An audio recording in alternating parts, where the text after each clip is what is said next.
Hi. Thank you for coming on Conversations with Trans Audacity. All right, glad to. Thanks for having me. Thanks for coming over. What's that gold thing?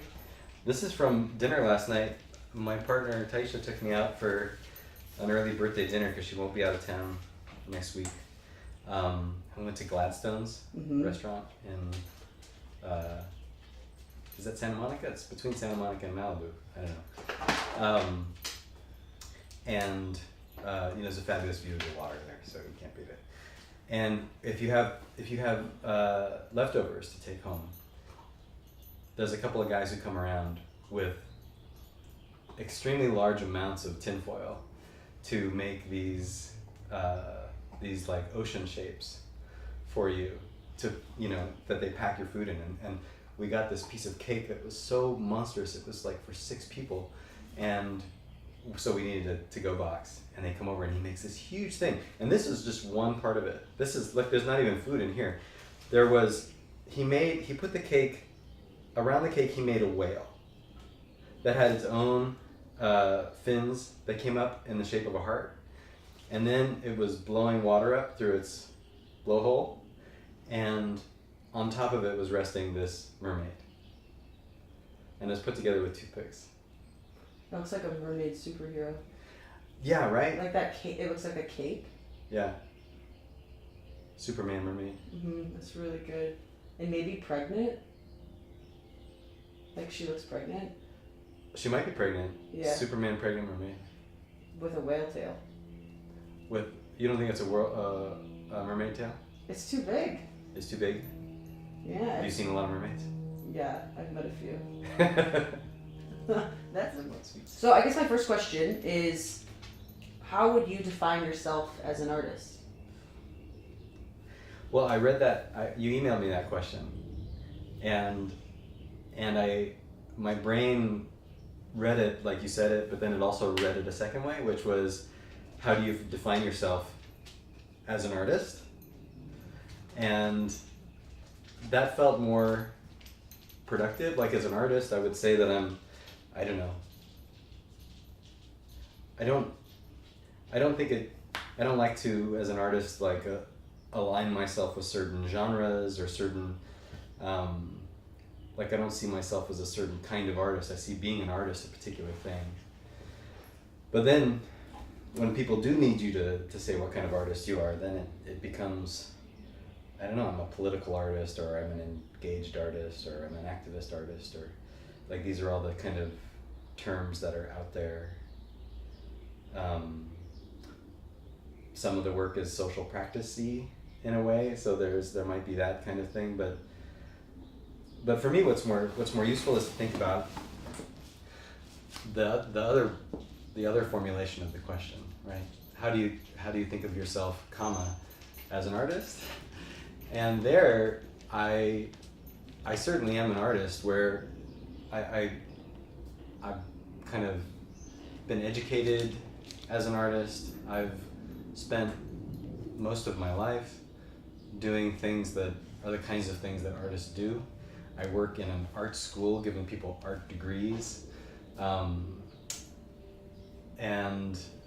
I make stuff that gets called art, that circulates as art. So in all those ways, and I think I also live in a way that being an artist hopefully gets to live, has the potential to, being an artist has the potential to allow you to do, which I think is to have, this can be a kind of a romantic thing, but a kind of like non-alienated relationship to your work. Even though there's a certain amount of alienation in the work we have to do to support ourselves as artists, when it comes to the stuff that we make as artists, one of the key challenges to us all the time is, how do we keep our work from being alienated from us? How do we keep it our work? How do we keep it from becoming simply somebody else's commodity, simply somebody else's capital?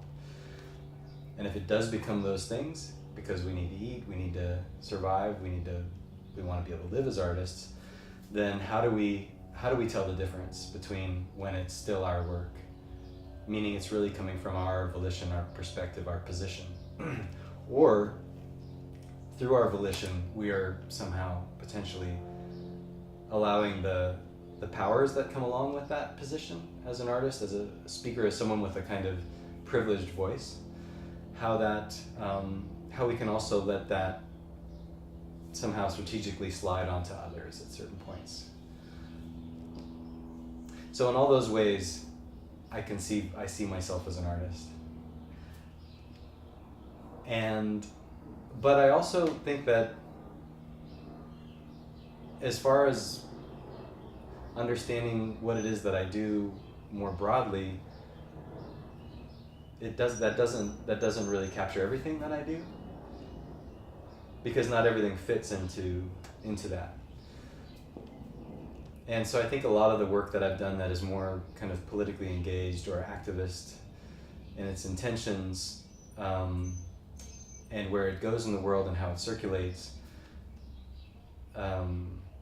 those things come from an interest in a practice that is not about art per se. You know, the art at its best allows a kind of certain emancipatory possibilities and brings, what is it? And it brings. You want to come here? What do you got? You got a bone? Art at its very best brings certain kind of emancipatory possibilities to certain settings, to certain individuals, to contexts, institutions, and I think if I was to really say what I'm committed to in life, it's more about how different disciplines, whatever discipline, can contribute to those same kinds of possibilities. I think that's not to say that I think that my art necessarily does that, but when I think about what my art is for me it's to be in dialogue or in support of liberatory practices that exist in the world. Great. That I'm not the epicenter for either, right? I'm not a person who really feel like I need to be liberated in some way or other. There might be lots of ways in which I need to be liberated, but they're not in like major political ways. Like I live a fairly privileged life. But in a way my practice has always been a way to say, well, how can I put the privilege that I was born with to use for something that's not just me.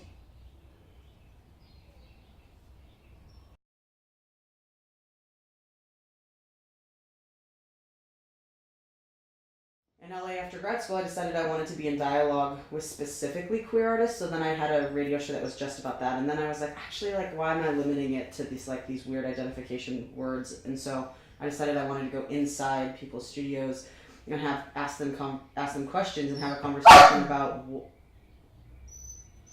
who they are, how they have a studio practice, what does that feel like, what does that look like? Because I think those are questions that a lot of people are asking themselves, and we aren't in conversation enough with each other. In my opinion, there just isn't community enough in the art world, or at least enough for me.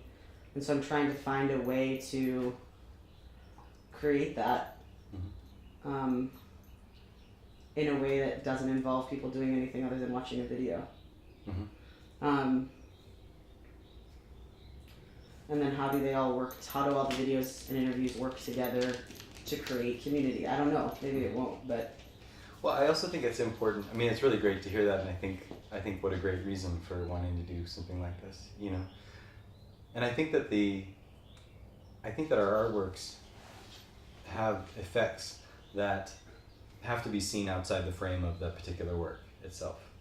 Like if we think about Roland Barthes' notion of like the work versus the text, right? And the work as the object that we're understanding as the art, the book, whatever. The text as the kind of larger fields of meaning that kind of like thread through the object, that thread through the work, give it its meaning, and allow those meanings to be seized up in particular ways by individuals. that larger field does not just have like a kind of inserted object in it that is your new object. That object moves other objects to the side, it ripples out, it sends things in those kinds of range or fields of effects that are created, I think are the most important things to think about in terms of what our work does. You know, it's a very different question than saying, does our work need to be effective? Like if we're talking about activist work or political work, how do you know it's effective, or how do you know it's successful? You know, there's no possibility that it's going to do nothing, right? If you're putting it out in the public in some way. And the question is more like, what does it do? Rather than, is it successful? Like, what is it actually figuring out? What is it doing? So I think creating a dialogue like this, right, it won't just take place within the frame, within the engagement with that video. I think it'll bleed out, it'll affect things, it'll stimulate people's own thoughts that they'll go talk to other people about, other conversations will kind of ripple out, I think. So that's exciting. Cool. So what does your studio practice look like today? Well, and I guess also in combination with that, how's it evolved over time? And however long a time you want to think about for that. Yeah. I mean, I'm not someone who has the most conventional kind of studio practice, I guess. Like, it's very useful for me to say, like, okay, today I need to be in the studio for 6 hours or something. You know, that's a useful kind of way to frame my time so that I can focus on what I'm trying to do, and delineate between the space of my work and the space of everything else in life. But I don't really have a conventional studio. Like, this is just kind of the back room of our house, and my partner and I both use it as a studio at different times, and then we recently had a studio somewhere else out in the world, which then felt more conventional in terms of how we used it as a studio, and then we moved back there because it's just too expensive for us to have a separate studio. And a lot of the work that I do is on my computer, you know, so that's also, a lot of it is on my computer or behind a camera out in the world. And so those are kind of expanded studio practices, I guess. I don't know. I think one of the things that the idea of the studio does is it allows there to be a kind of place, a location for the production, for the practice, for the thinking about the work. But it can also be restrictive. And I think that like the space of the computer is a really different kind of space, right? It's its own kind of space that you enter into and you function within. You have all your different programs or windows that are open, and you inevitably wind up multitasking as you move between them. So in some ways, my studio practice looks like multitasking on a computer. And because the demands of my teaching job are so intense, it also makes it hard to keep those things from invading the time or territorializing my time when I'm trying to do my work. But at the same time, to be able to do my work, I have to actually be really serious about making that distinction. Well, I was going to say that I also find that the studio we traditionally think of as the space in which the artist is by themselves with their objects and their work and whatever divine or secular things are inspiring them that they're thinking about, they're researching. But I also find that the studio is a discursive space in terms of, and I think maybe the best example for that is the studio visit, right? The space in which you invite somebody in to reflect, to share to see what you're doing, to witness what you're doing, and to also get to think with you or share their thoughts with you. And I find that to become a really useful kind of role of the studio too, where it becomes a kind of site of display, a chance to have an engagement with a viewer who can interpret the work, where you start to work out spatial questions that are outside the frame of the objects or the images or whatever you're working with. And you can set up scenarios. You can imagine what this will do on a wall, what it'll be like if it's not on a wall, or try to imagine what it would look like somewhere radically different. But I think that been having a lot of conversations with people about just the really essential importance of getting one's work out of one's head, no matter how intellectual it is, and no matter how conceptual it is, and how important it is for those, for the intellectual and conceptual components of the work to be what the work's about. At the same time, sometimes we default to just being in our notebook and being in our heads and never, until the last minute, getting it into some kind of form. And if we do that, then we really risk misunderstanding our forms and the spaces and the temporalities in which we're trying to give those ideas a life. So that's where I think the studio, on the other hand, and whether that's literally the studio or being out in the world with a camera or getting a sense of what a work will look like in a certain environment, working with materials especially, we tend to think that the ideas exist in our head and that we bring those to the objects. But I think objects and materials have ideas in them, and they're full of intelligence. And if we don't work with the objects, if we don't work with the materials and learn from them what they can do beyond what I think they can do, then they won't work with us well. They won't cooperate for us. And so I think we need to learn we have to spend time with our materials and our environments and the kind of temporalities through which our work can develop and take on a life. So I think that's also what at least the metaphor of the studio, or the figure of the studio, allows us to think of.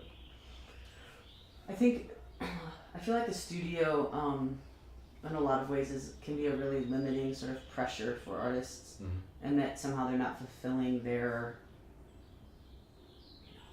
artist job or something if they're not working in the studio. Yeah. I find my studio very, it feels like a wall to me a lot. Whereas I feel like how does one disengage that to make it a space of access and not pressure or something? Yeah.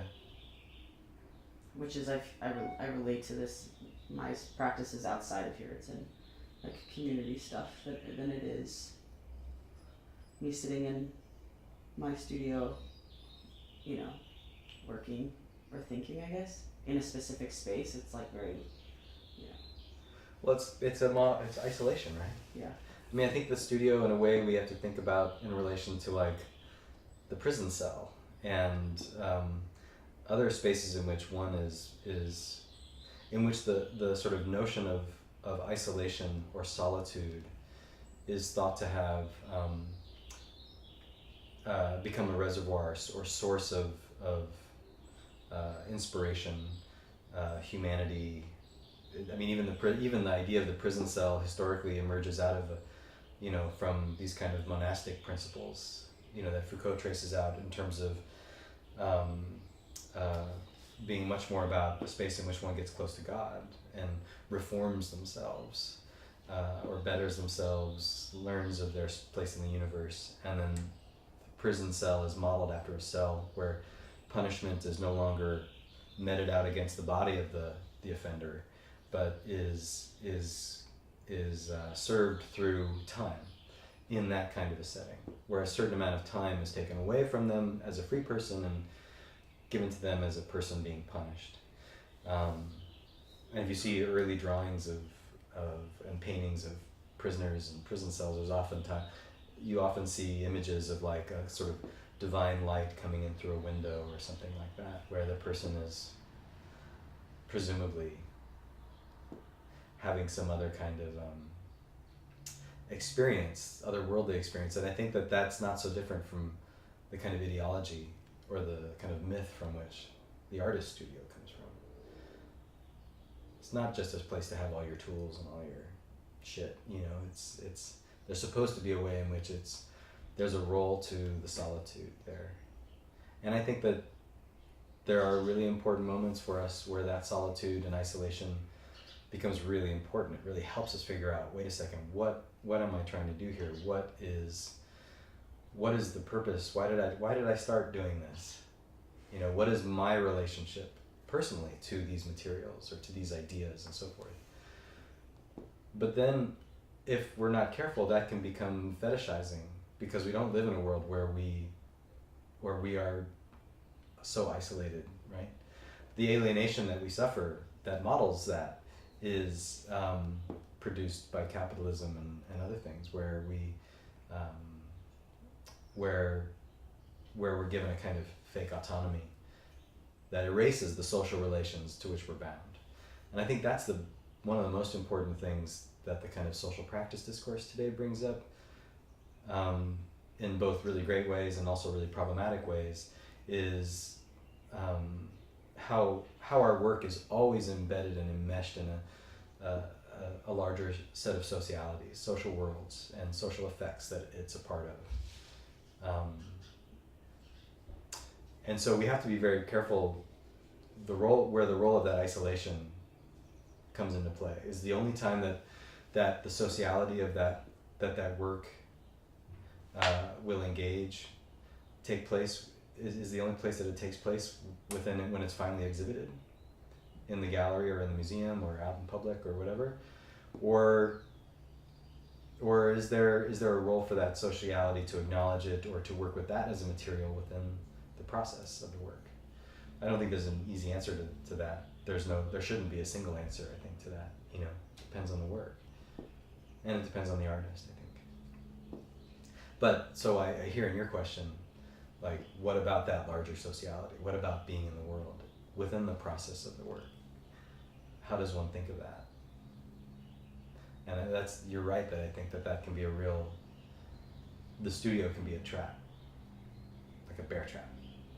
It's also like a narcissistic trap in some way, right? Because it's like, for me, it's like if I'm sitting there thinking about myself, thinking about how I should be doing something different, or I should be doing something more, or I should make more time to be here, or I should do this, or this should be happening, or why don't I have a show after all the time I've been sitting in this fucking room by myself? Like all these things, right? And I'll look at my amazing ideas. I'm the only one looking at them. Why doesn't no one else see that these are amazing? I just feel like that's like such a specific conversation that I hear all the time from people. Mm-hmm. You know, and I'm like, oh my God. It doesn't seem like that to me. It feels like,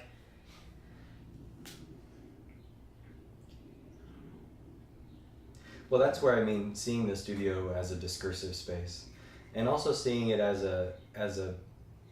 not being strictly about a particular kind of architecture, right? But it's a kind of, to make it an architecture that can open itself up to socialities, to, like, it can give you that kind of isolation when you need it. mm-hmm. You know, Yeah. Sometimes you need to just kind of figure out those questions, and you need to come to terms with what you're doing, you know, what your effects on the world actually are right now. Like, sometimes you need to check yourself at the very least, Yeah. and see what that is.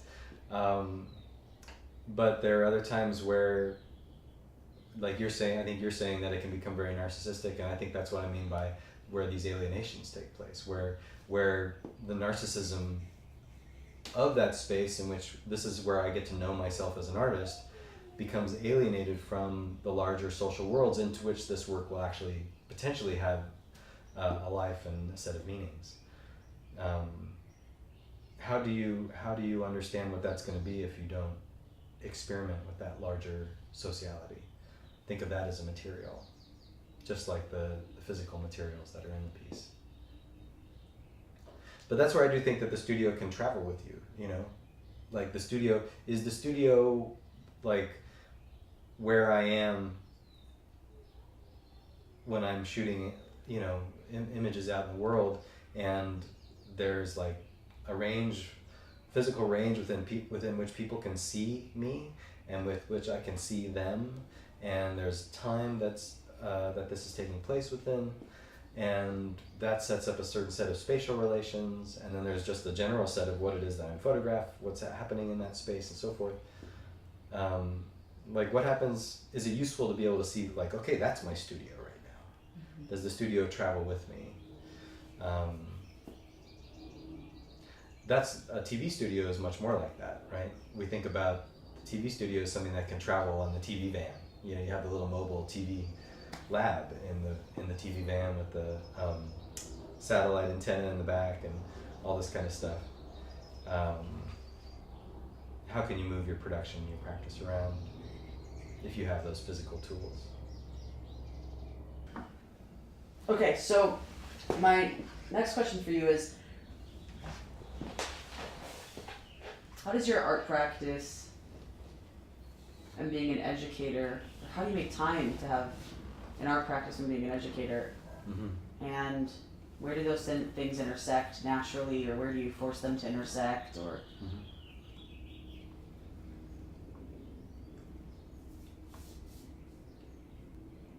Well, they intersect.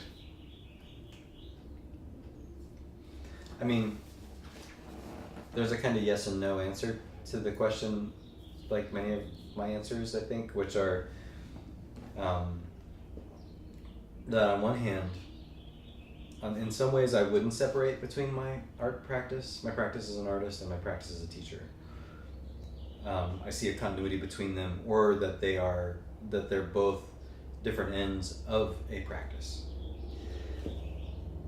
But then there's also ways in which it's very important to kind of just like delineate between them.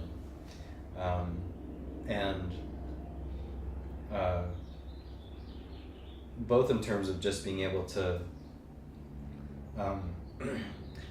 see what will become my work. Maybe that's what makes the difference, you know, in terms of what will become my work. My work is constantly influenced by my relationship to students, the conversations I have with students and colleagues, the work I see, the work that we respond to, ideas that come about in talking about work and so forth. Like, there's so much fluidity between the discourse of the school and the discourse of my practice. I take my own practice there, I feed it into a classroom, I leave with a new understanding of what it is that I'm doing, you know, and that's also at the same place where it gets tricky, because it's important that classroom is not just a laboratory for my practice. And there are ways in which, as an educator, you have to distinguish between what is the desire of your work, what is the desire of your practice, and what is the desire of the student.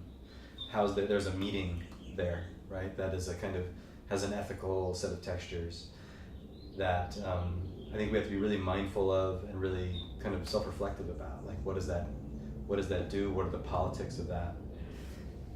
And I think sometimes that comes to a head when we actually do projects together, like a project that comes out of a class where students will do some work and I'll write a text or something like that, and we're producing a work together. And at that point, does it become that those barriers are totally dropped, and the kind of implicit hierarchies and power differentials that exist between the authority differentials that exist between like teacher and student, is it all leveled out because we're working together? Or do I have to really step back and check myself because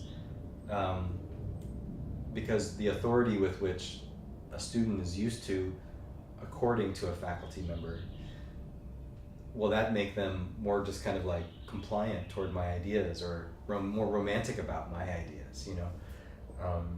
So in that case, one has to be careful about how much effect I would have on shaping the discourse of a project and so forth. And that also then kind of helps me to understand better what it is I have to check in the classroom.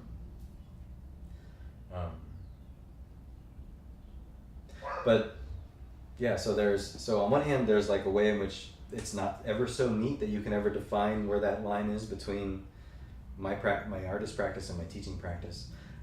But there are pressures with which to try to find that line at certain moments. or to draw that line. Today I have to draw that line this way. Tomorrow I have to draw this line this way. Some students, for example, are able to be very personal and open up their lives in a way in a studio visit or within their relationship to the faculty that can be just very healthy and very open and not confusing, you know.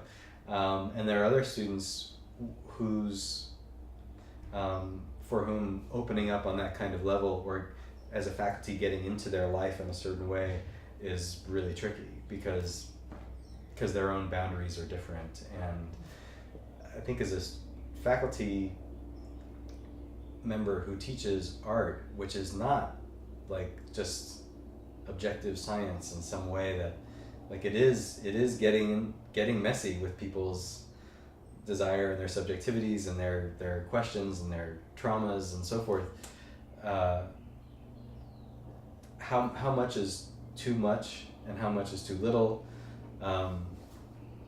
is a really tricky thing that always really depends on a case-to-case basis, how you work with it, you know. And I think that speaks to the larger context overall. I think in terms of my own work, though, on one hand, my work really benefits from being a teacher in an art school, where, I mean, at Cal Arts, there's such a strong and rich dialogue. There's even student shows every week. There's 7 student shows every week. There's just so much to look at, to talk about. It's such a live and lively intellectual creative space. My work would not be the same without that space. At the same time, if I'm only in that space, my work's not going to get done. And I find that also I have to be careful that I'm not limiting my frame, the frame of references and reception and meaning and understanding, to that space in Valencia, right? Or even the more extended Cal Arts community. My work needs to find meaning and be accountable to communities outside of that. So I have to take it outside of there. So I don't know, these are all the different kind of strands that I'm always trying to think about and negotiate and trying to understand. What am I doing? That's really helpful. But you also just have to, the most useful thing is our deadlines, you know, like you have a show coming up and you just got to get some work done. And so I'm going to have to spend a little less time up at school this week, reschedule some meetings that I'll do the following week, you know, so I can finish this deadline. Yeah. And if you don't have deadlines coming up, then you have to make some for yourself. Yeah. So tell me about this body of work. Are we shooting? Yeah. Do you want me to do this? Yeah. It's good. It's a good look. This is a body of work called, the working title is Degrees of Visibility, and it's basically a landscape project that looks at the landscapes in which prisons and jails and detention centers in the U.S. sit. And so right now there's 150 different facilities that are documented around in most states of the U.S., about I think 43 states. And each image is tracking different things, like how it literally sits in the landscape visually, what that looks like. It tracks different forms of land use that surround, what kind of land use are adjacent to prisons and jails oftentimes. And then what it really traces the most is the politics of visibility. This one is titled 1,680 Men, Lovelock Correctional Center, Lovelock, Nevada.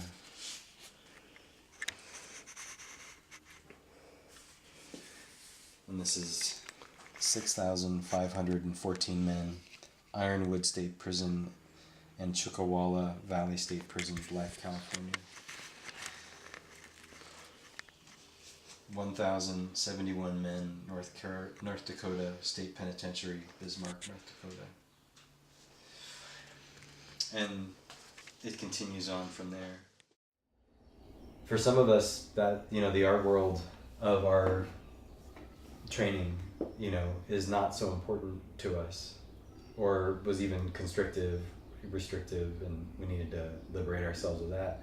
And for others of us, I think that was such an important kind of primary scene in terms of what shaped us as an artist, that art world becomes very important to us.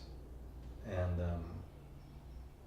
so, you know, being able to become a teacher within that, someone who shapes that, someone who's responsible curricularly, pedagogically, and administratively even for what that world will look like and can and cannot be, it's an incredible privilege. I mean, for me personally, I couldn't be more grateful for how it lets me be an artist. I couldn't be an artist the same way otherwise. So I'm very lucky about that.